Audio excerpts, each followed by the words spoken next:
Subscribe now and press the bell icon. Never miss an update.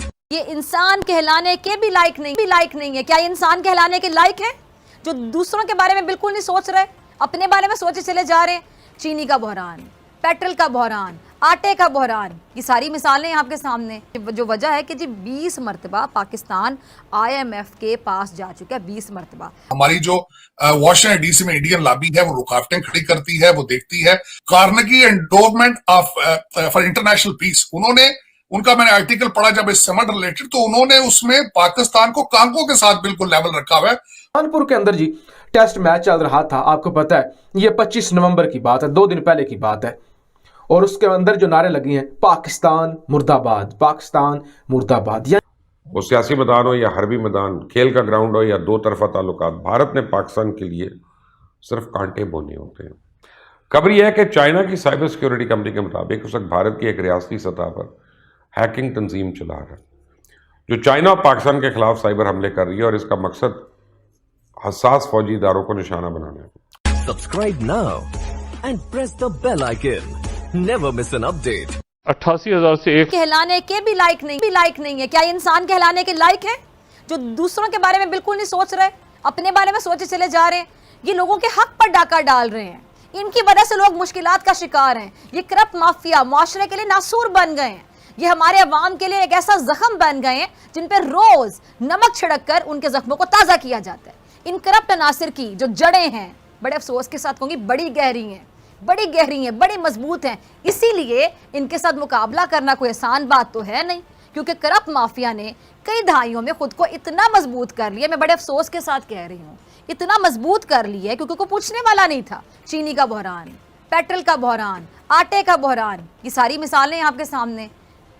ये सब बता रही हैं कि मुकाबला आसान नहीं है। हमारी जो मईशत है वो इस वजह से भी कभी बेहतर नहीं हो सकी है क्योंकि हमने कभी एक्सपोर्ट्स पर तवज्जो नहीं दी, और एक्सपोर्ट्स पर तवज्जो ना देने का हमें बड़ा नुकसान उठाना पड़ता है कि जब हमारी इकॉनमी ऊपर उठने लगती है तो इंपोर्ट शुरू हो जाती हैं, और जब इंपोर्ट शुरू होती हैं तो एकदम से हमारे जो करंट अकाउंट है उस पर प्रेशर आ जाता है, यानी डॉलर्स मुल्क से ज़्यादा बाहर जाना शुरू हो जाते हैं और मुल्क में कम डॉलर्स आना शुरू हो जाते हैं। उससे क्या होता है, जो प्रेशर है वो रुपये पे पड़ता है, और इस वजह से ये जो वजह है कि जी 20 मरतबा पाकिस्तान IMF के पास जा चुका है। 20 मरतबा कि जी हमें IMF की तरफ इसलिए देखना पड़ता है क्योंकि डॉलर्स की कमी हो जाती है, रुपये पे प्रेशर पड़ जाता है, और जो रिजर्व्स हैं वो गिर जाते हैं, और हम इसी साइकिल में फंसे हुए हैं। हुकूमत ने जो डील IMF के साथ की है वो 22 करोड़ पाकिस्तानियों का मुआशी कत्ल है। डीजल और पेट्रोल की कीमतों में जो इजाफा हुआ है उसने कौम की जड़ें तक हिला कर रख दी हैं, और मईशत की जड़ें भी हिला दी गई हैं। और जब पेट्रोल और डीजल की कीमतों में मजीद 20 रुपये इजाफा होगा तो इसका असर गैस और बिजली पर भी पड़ेगा, और पेट्रोलियम मसनूआत की जो मजीद कीमतें हैं वो बढ़ने की सूरत में गरीब और आम आदमी की ज़िंदगी पर तबाह पड़ेगा, और महंगाई की ऐसी सुनामी आ जाएगी कि लोग पिछली महंगाई को भी भूल जाएंगे।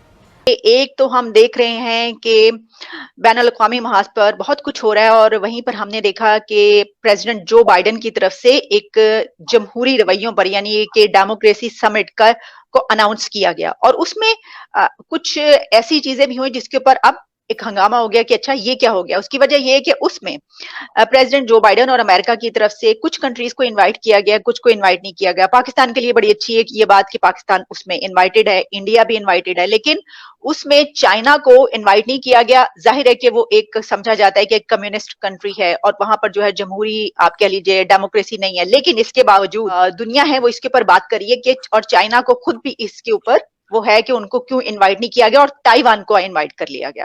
अब मैं ये बताना चाहूंगा खासकर यहाँ पे देखने वालों को कि ये समिट है क्या। तकरीबन 110 कंट्रीज को इनवाइट किया गया। आपने जिस तरह बताया, एशिया में से इन्होंने साउथ कोरिया, जापान को बुलाया, लेकिन थाईलैंड और वियतनाम को नहीं बुलाया। मिडल ईस्ट में से इजराइल और इराक को बुला लिया है और किसी को नहीं बुलाया। इजिप्ट और टर्की को बाहर रखा गया इसमें से, हालांकि दोनों स्ट्रॉन्गेस्ट एलाइज। और यहाँ पे मैं पाकिस्तानियों के लिए, खासकर पाकिस्तानियों के लिए बताना चाहूंगा कि पाकिस्तान को इन्होंने कांगो के साथ रखा हुआ है। अपनी रिपोर्ट में खासकर मैं हवाला देना चाहूंगा Carnegie Endowment of for International Peace, उनका मैंने आर्टिकल पढ़ा जब इस समर रिलेटेड, तो उन्होंने उसमें पाकिस्तान को कांगो के साथ बिल्कुल लेवल रखा हुआ है। उसमें मैं जाती तौर पे ये कहूंगा, एक तो पाकिस्तान के अंदर पॉलिटिकल इंस्टेबिलिटी, पाकिस्तान का अपना सीरियसनेस होना, और तीसरा हमारी जो वॉशिंगटन डीसी में इंडियन लॉबी है, वो रुकावटें खड़ी करती है, वो देखती है। आपने उसमें फ्रस्ट्रेशन का इजहार देख लिया होगा। खान साहब ने एफबीआर में जाके जो स्पीच दी है, उन्होंने ऑलमोस्ट बड़े मायूस और बड़े हौसला शिकन किस्म की स्टेटमेंटें दी हैं कि हमारे पास कोई पैसा मौजूद नहीं है पाकिस्तान चलाने के लिए। IMF अब और उन्होंने असल में सच बोला है ना, लेकिन वो फ्रस्ट्रेशन थी उसमें, सारी फ्रस्ट्रेशन, क्योंकि अच्छा फ्रस्ट्रेशन तभी हो रही थी कि IMF पूरी बात नहीं सुन रहा। ये 6 बिलियन मांग रहे थे, उन्होंने 1 बिलियन का इशारा किया है, तो वो एक ऊंट के मुंह में जीरे वाली बात है। 1 बिलियन से खर्चा नहीं पूरा होगा पाकिस्तान का। ये तो जो ब्लीडिंग है वो बंद नहीं हो रही है, पैसा निकल रहा है, डॉलर स्मगल हो रहे हैं, लोग भाग रहे हैं अपनी प्रॉपर्टियां बेच बेच के सारा कुछ। खान साहब ने अपनी FBR की स्पीच में गिला दिया है कि इंपोर्ट एक्सपोर्ट हमें बढ़ानी पड़ेगी। तो खान साहब किसने बढ़ानी है? डिसीजन मेकर ने करना है। आपने 3.5 साल में तो कुछ नहीं किया। अब जरा एक नीच हरकत देखिएगा, नीच हरकत। अच्छा, ये पहले खबर पढ़ लीजिए।